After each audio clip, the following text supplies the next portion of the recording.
Di luar pro kontra teologis, seseorang beragama tujuan akhirnya adalah menuju kepada kekekalan yang disebut surga nan indah. Masing-masing agama menjelaskan dan menawarkan betapa berbedanya surga mereka dibanding agama yang lain. Lebih indah, lebih nikmat, dan seterusnya. Tanpa sengaja saya menemukan sebuah video yang cukup menarik dengan topik menjawab tuduhan pesta seks di surga Islam. Saya Kristen, saya antusias sekali ketika nonton video ini karena jangan-jangan selama ini saya salah paham dengan surganya Islam. Yang saya tahu katanya kesibukan para mukmin ahli surga dan para pria Islam itu begitu lolos masuk surga mendapatkan 72 bidadari dan kesibukan hari-harinya itu memecahkan keperawanan istri-istrinya tanpa lelah, tanpa kehamilan, dan tanpa loyo. Penis yang tidak pernah lemas, syahwat yang tidak pernah padam, dan jima demi jima, dan hubungan seks demi hubungan seks, dan persetubuhan demi persetubuhan. Saya kalau baca, mulut saya capek karena jumlah hadis yang menggambarkan tentang aktivitas di surga, aktivitas persetubuhan di surga ini banyak sekali. Wah, nyelonong aja nih Gracia Pelo. Tapi intinya tegak terus bagaikan tiang listrik dan terbuka terus selama-lamanya kan. Wah, menarik ini. Nah, kedua orang di video ini mencoba mengklarifikasi mereka merasa tertuduh atau merasa difitnah dengan orang-orang non-muslim agama apapun yang menganggap bahwa pria masuk Islam itu hanya karena tertarik dengan penawaran pesta seks, seolah-olah seperti itu. Kita saksikan. Someone from the outside, everything makes sense in Islam, but certain people are trying to confuse people to get them off that path of reaching, of submitting to the Creator, so they throw out certain allegations against Islam, a lot of false things, statements, and one of them is that, look, your God is just creating this paradise and all you guys are just seeking pleasure, it's all about pleasure, and have you heard this argument? Mm-hmm. Sure. What do you say about this? Well, I say lots of things about that. So, that's the first thing I say about that. So there's pleasure. You run after pleasure here, and you're telling me I'm a criminal because I'm running after pleasure that God gives me for earning good deeds? And pleasure is something Allah put inside the human. Do you deny there's such a thing as a pursuit of pleasure? Nobody does. Everybody's looking for pleasure in this world. God is just telling me, put the brakes on, act ethically, and act decently in this world, and all the things you held yourself back from, I will let you have. I say, why not? They used to argue that Islam is, you might have a younger audience, but Islam offers such sexual rewards in paradise. That's one of the things, yes. And it's, these beautiful women and this and that. I say to you, you have a young man who goes to college in this country, who goes to campus in the middle of the summer. He sees half-naked women all around him, and he guards his eyes. They make small talk with him, he doesn't make small talk back. He knows, he keeps telling himself, Allah's got better for me, Allah's got better for me, Allah's got better for me. She looks beautiful, but I'm not going to look. I can't. I know Allah has better. You know how hard that is for a young man to do? And Allah at the end of the day says, bravo, you did well, you know what? You deserve something. Everything you've held yourself back from, here you go. It is not that we get these, lustful rewards in paradise. It's actually that you guarded yourself against the most strongest urge a man can have. How many psychologists talk about how many times a man thinks about sex in a day? Some even count like every 30 seconds or every 40 seconds or something. It's crazy. This is what psychologists are telling us. Psychologists, 30, 40, 60, 2 minutes, even 2 minutes, that's insane. How much this thought runs in the mind of a person, how much it can. And add to that, we're living in a time where pornographic images, filthy ads, shameless is constantly being bombarded in our face. How much even more? And in the face of all of that, a man guards his chastity, a woman guards herself. Why shouldn't they? Why shouldn't they be given the best reward? The most beautiful spouse ever imaginable. Why shouldn't they be given that? They'll both have whatever their hearts desire. Whatever their hearts desire. Man and woman, anything they want, they can have in Jannah. That's correct. Okay. And if you think, well, what I'm going to want is going to be evil. Evil itself is removed from your heart. So whatever you want will be good anyway. Whatever you want is good in and of itself, and you will be so pleased with it. Because when I say good, it doesn't just mean it will be boring. It means it will be good and it will be pleasing to you and good for you. How many things in this world are pleasing to people but they're not good for them? People find pleasure in drugs, don't they? Yes. But they die from them too. People find pleasure in alcohol, they get sick from it too. They get into car accidents from it too. Pleasure, something pleasurable and something good for you is never the same, except in Jannah. In Jannah it's going to be good for you and pleasurable for you, both at the same time. Nah ini, judulnya menjawab tuduhan. Tapi kalau saudara perhatikan baik-baik, malah seakan-akan membenarkan tuduhan. Saya rasa kok tidak ada ya yang menuduh demikian.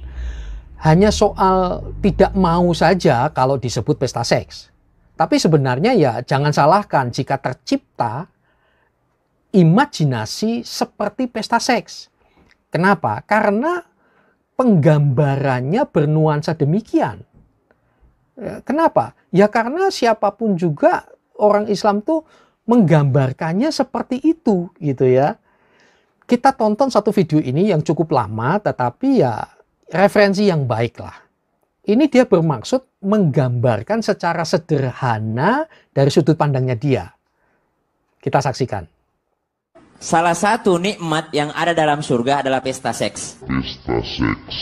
Minta maaf, karena inilah yang kita tahan-tahan di dunia. Inilah yang kita tahan-tahan di dunia. Dan kenikmatan terbesar yang diberikan Allah Subhanahu wa ta'ala di surga adalah pesta seks. Adalah pesta seks. Adalah pesta seks. Adalah pesta seks. Kenapa? Karena ini yang disuruh tahan di dunia oleh laki-laki. Nah, seperti itu. Tapi kasihan ini Ustadz muda ini ya, Ustadz Syam.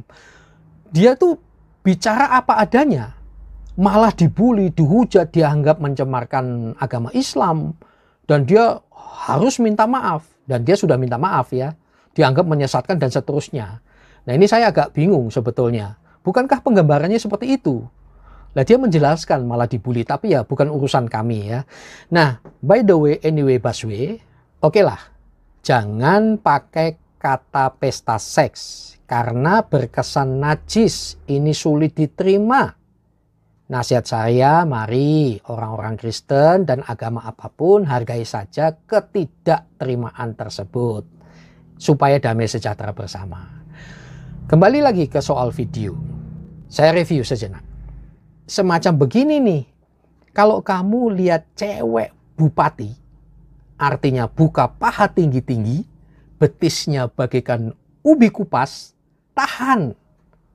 Mau selingkuh, tahan. Kenapa? Lebih baik kamu poligami atau kawin siri atau apalah yang lain. Atau mau pesta seks, pergi ke pub, diskotik, jangan. Kenapa? Tahan. Nanti di surga itu lebih hot, lebih indah tak tergambarkan dari semua yang kamu inginkan itu. Kenapa? Itu adalah hadiah kalau kamu mampu menahan hawa nafsu di dunia ini. Semuanya itu akan diberikan kepadamu. Tahan. Kalau nggak tahan, kawin lagi, poligami, ya. Lalu komennya yang menarik, tapi bagi saya ini malah blunder. Dia berkata gini, ini bukan tentang mendapatkan hadiah istri atau suami di surga. Lah terus tentang apa? Mau muter-muter kayak apapun, bukankah itu hadiahnya? Ya. Jadi jangan ngomong enggak. Loh tapi kamu ngomong begitu. Tidak bisa. Jadi gini, bedakan antara kebenaran dan pembenaran. Nah ini sedang pembenaran. Sebuah komen menarik. Mengatakan begini. Dengerin nih. Ustadz Khalid Basalamah mengatakan, kenikmatan paling nikmat di akhirat adalah ketika semua makhluk akan melihat wujud Tuhannya. Seharusnya inilah yang dijadikan motivasi kita untuk ibadah. Nah ini kan kayak Kristen. Nanti kita akan bertemu muka dengan Tuhan Yesus bagi yang percaya. Kalau nggak percaya ya maaf. Nyuwun sewu. Boten saged. Tidak bisa. Nah, Anda mengatakan bahwa ini yang paling nikmat ketemu muka dengan Tuhannya. Tapi jangan lupa. Faktanya adalah laki-laki Islam akan mendapatkan bonus 72 bidadari. Bahkan di hadis lain mengatakan bukan hanya 72 loh. Tetapi 500 bidadari, 4.000 bukan jam tayang, 4.000 perawan dan 8.000 janda atau perempuan yang sudah pernah menikah. Tunggu, jangan darah tinggi dulu. Ikuti video saya selanjutnya bersama Gracia Pelo. Tonton dulu, jangan stroke. Setelah tonton baru boleh stroke. Lalu catatan penting. Ingat ya, saudara-saudara yang muslim, saya tidak sedang menafsirkan Al-Quran, kitab sucimu tentang surgamu. Bukan. Tapi sedang memforward dan sedang memberitahu apa yang saya tahu. Oh begitu surganya Islam.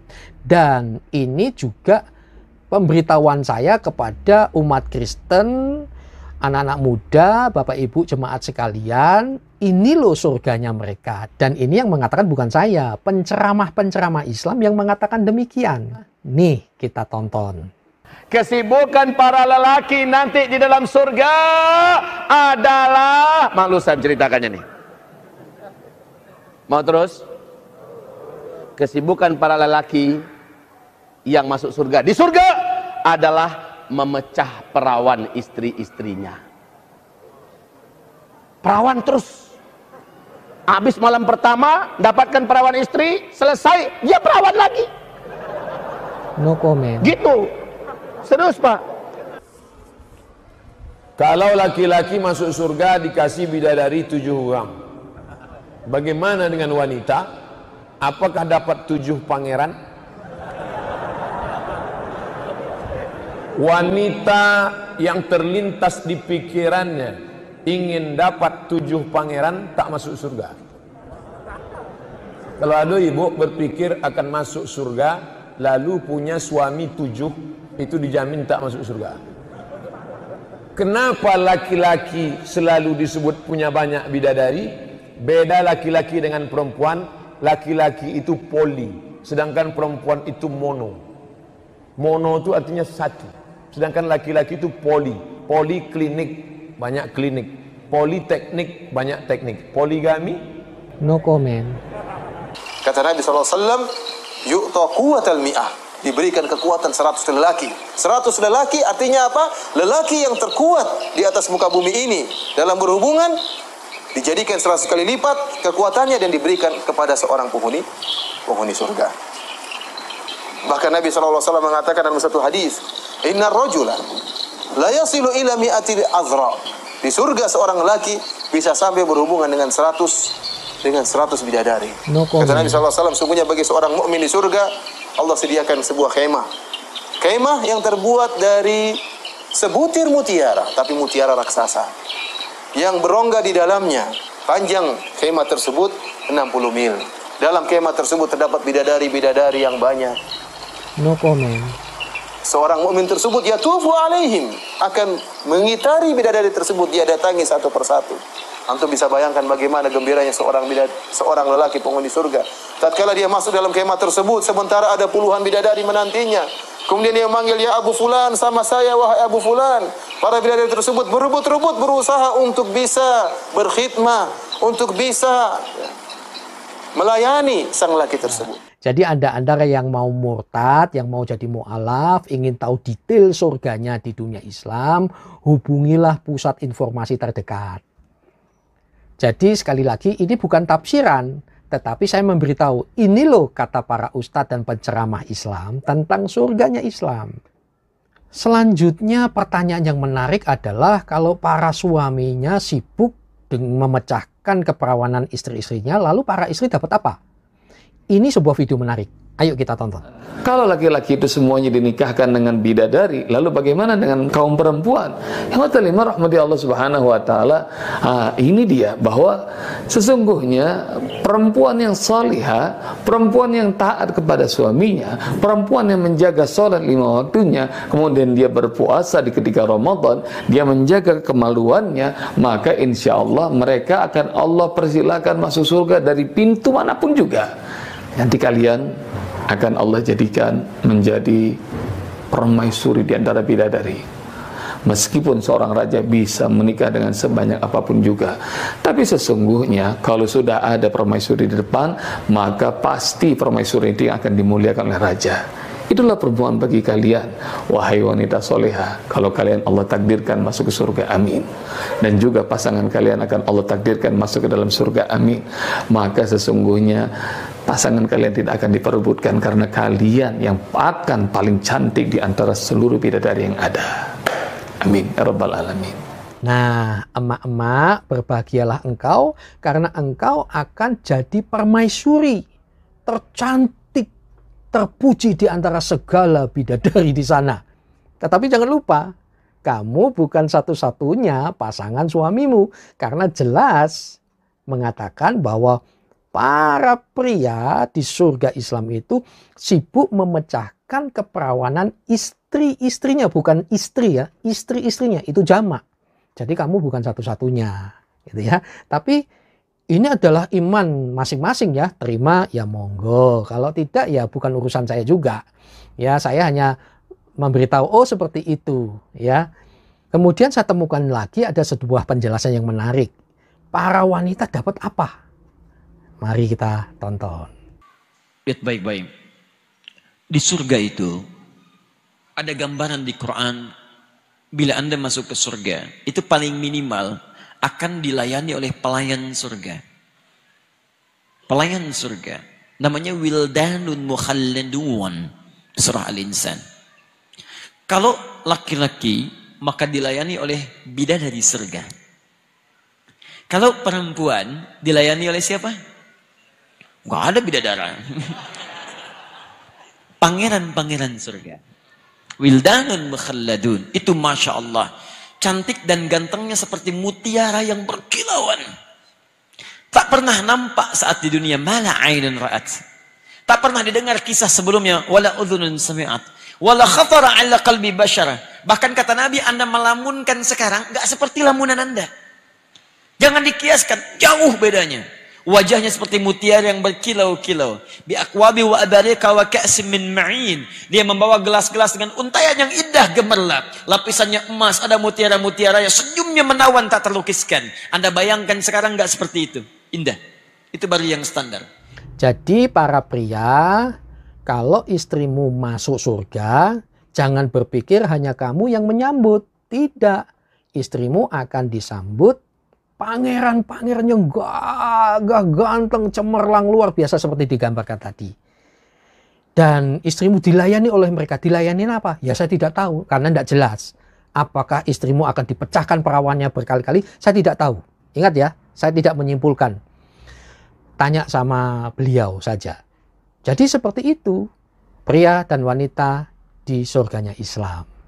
Sekarang pesan saya untuk para perempuan Kristen, terutama cewek-cewek yang kurang pengajaran firman Tuhan sehingga kurang dewasa dalam kekristenan.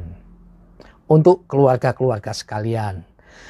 Jadi apapun alasannya, pikir 1001 kali bahkan 1.000.000 kali kalau mau menikah. Jangankan menikah, pacaran dengan pria non-Kristen.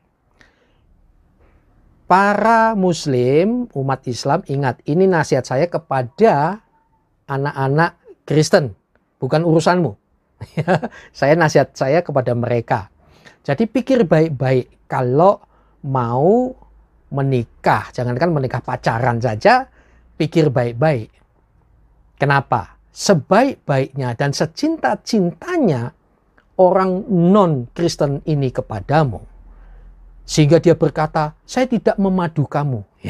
Kamu tidak mau dimadu, maka dia komit. Enggak. Nanti istriku, engkaulah satu-satunya hartaku di dunia. Betul.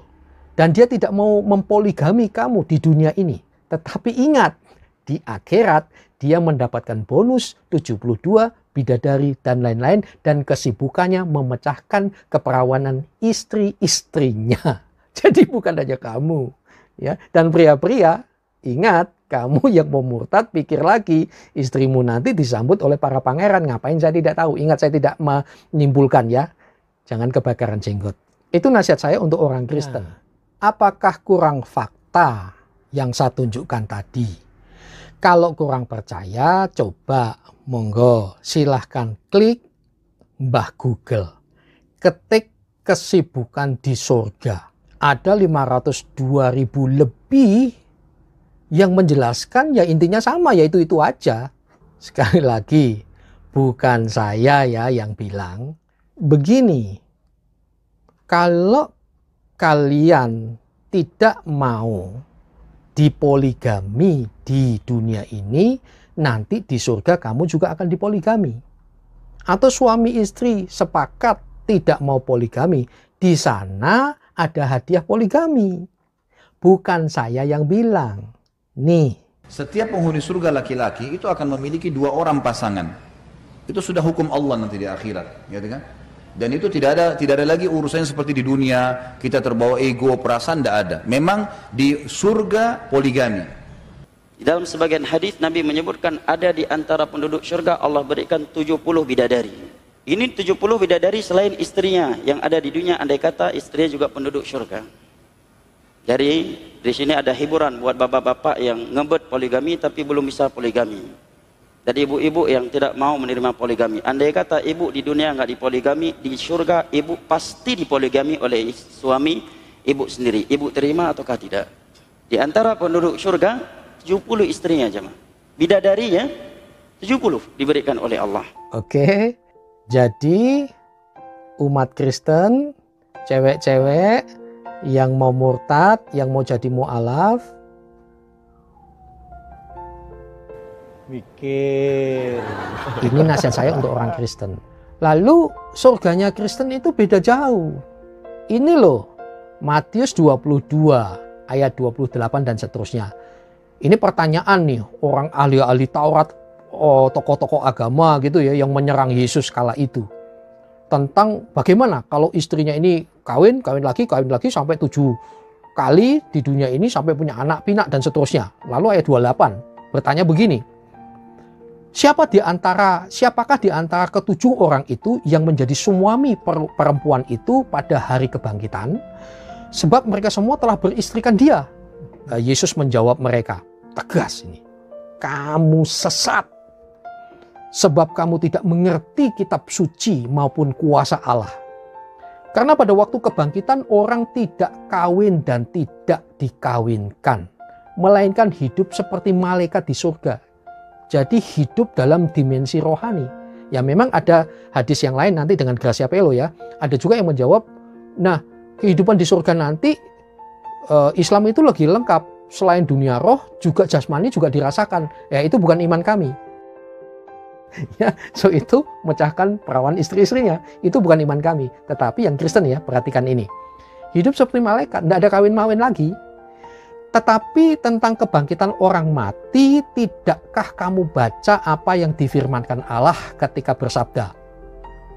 Akulah Allah Abraham, Allah Ishak dan Allah Yakub. Ia bukanlah Allah orang mati, melainkan Allah orang hidup.